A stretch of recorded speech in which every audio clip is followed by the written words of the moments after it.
আসসালামু আলাইকুম বন্ধুরা, সবাইকে স্বাগত আমার একটা নতুন ভিডিওতে। পাসপোর্ট নিয়ে সৌদি প্রবাসীরা হয়তোবা একটা বিপদে পড়তে যাচ্ছে।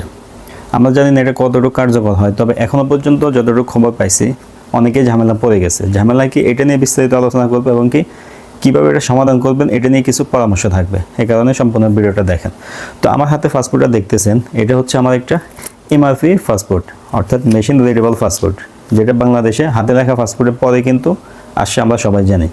এরপরে গিয়ে এই পাসপোর্টের পরেও কিন্তু আরও একটা পাসপোর্ট ইতিমধ্যে বাংলাদেশে চলতেছে, সেটা হচ্ছে ই পাসপোর্ট। বাংলাদেশে কিন্তু এখন ই পাসপোর্ট ছাড়া অন্য কোনো পাসপোর্ট দেয় না বাংলাদেশের ভিতরে, আপনাকে বাধ্য হয়ে ই পাসপোর্ট করতে হবে। অন্য অন্য দেশে আমরা যারা থাকি, বিশেষ করে সৌদি আরবে, আমরা কিন্তু চাইলে আমাদের এমআরপি পাসপোর্ট দিয়ে আরও একটা এমআরপি পাসপোর্ট করতে পারি। সেক্ষেত্রে আমাদের দেশের কোনো ধরনের ডকুমেন্ট লাগে না, জমা নিবন্ধন লাগবে না, এনআইডিও লাগবে না। আমরা শুধুমাত্র পাসপোর্ট জমা দিয়ে আরও একটা পাসপোর্ট নিতে পারতেছি। এখনও পর্যন্ত এই নিয়মটা আছে, তবে গত কয়েকদিন থেকে এমআরপি পাসপোর্টের বদলে এমআরপি পাসপোর্ট নেওয়ার জন্য আবেদন করা যাচ্ছে না। এটা কিন্তু একদম সত্য। এটাই হচ্ছে, কেন হচ্ছে এটা আমরা জানি না। অর্থাৎ এমআরপি বদলে এমআরপি কেন দিতেছে না, এটা কেউই জানে না। এখন অফিসিয়াল কোনো ঘোষণা আসে নাই বাংলাদেশের সরকার থেকে, এমবাসি থেকে কিছু জানা নাই, কিন্তু আবেদন নিতেছে না।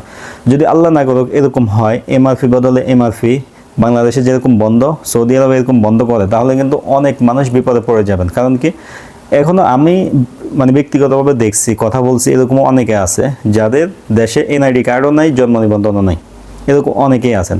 আর যদি থাকেও, এর মধ্যে অনেক লোক আছেন যাদের বর্তমান পাসপোর্টের সাথে এনআইডির কোনো মিল নেই, এরকম লোকও কিন্তু অসংখ্য আছে, আপনারা ভালো করে জানেন।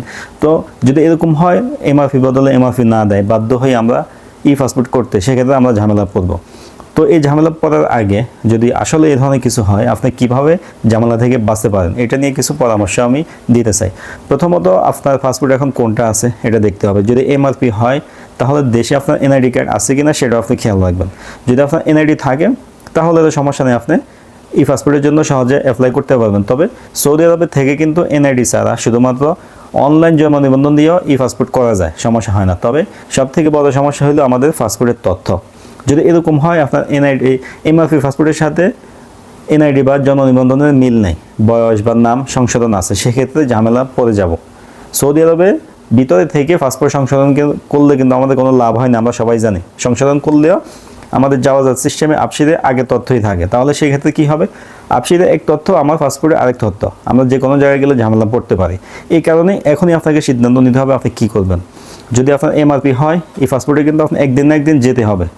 যেতে গেলে আপনাকে তথ্য নিতে হবে, জন্ম নিবন্ধন অথবা এনআইডি, এটা দিয়েই কিন্তু আপনাকে এই পাসপোর্ট করতে হবে। তাহলে আপনি এখন কি করবেন, সংশোধন করলে আগে ভাগে জন্ম নিবন্ধন অথবা এনআইডিটা সংশোধন করে আপনার বর্তমান পাসপোর্টের মতো করে ফেলেন, যদি ঝামেলা না পড়তে চান। যদি এরকম মনে করেন যে আমি দেশে গিয়ে নতুন বিষয় দিয়ে আসবো, দেশে পাসপোর্ট করবো, সেটা আলাদা কথা। এখনও পর্যন্ত নতুন বিষয় দিয়ে আসা যাইতেছে, কোনো সমস্যা হইতেছে না, পরে কি হবে সেটা পরের কথা। তো বর্তমানের নিয়মটা, এটা কি অফিসিয়ালি কার্যকর হবে কি না, এটাও আমরা আপনাদেরকে জানাই দিব ইনশাল্লাহ।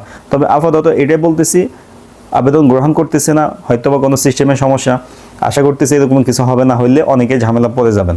এই কারণে সাবধান থাকবেন, খোঁজখবর রাখবেন কি আপডেট আসে। আপডেট আসার আগে, ঝামেলা পড়ার আগে আপনি কিন্তু আপনার তথ্যগুলো মিল করে রাখবেন, না হলে বিদেশে থাকতে বা নতুন দেশে দিয়ে আসতে আপনার অনেক সমস্যা হবে। আশা করতেছি এই বিষয়টা আপনার মাথায় রাখবেন। তো ভিডিওটা অবশ্যই শেয়ার করে রাখবেন, কারণ কি, সৌদি আরবে এখনও লক্ষ লক্ষ এমআরপি পাসপোর্ট নিয়ে মানুষ আছে। এই পাসপোর্ট সামান্য, যদি 30 লাখ প্রবাসী হয়, এর মধ্যে প্রায় 28.5 বা 29 লক্ষই হচ্ছে এমআরপি পাসপোর্ট। এই পাসপোর্ট কিন্তু কম, এই কারণে আমরা এই জিনিসগুলো মাথায় রাখবো। ভিডিও শেয়ার করে দিলে অনেকেই দেখবে, তারা সঠিকভাবে সিদ্ধান্ত নিতে পারবে।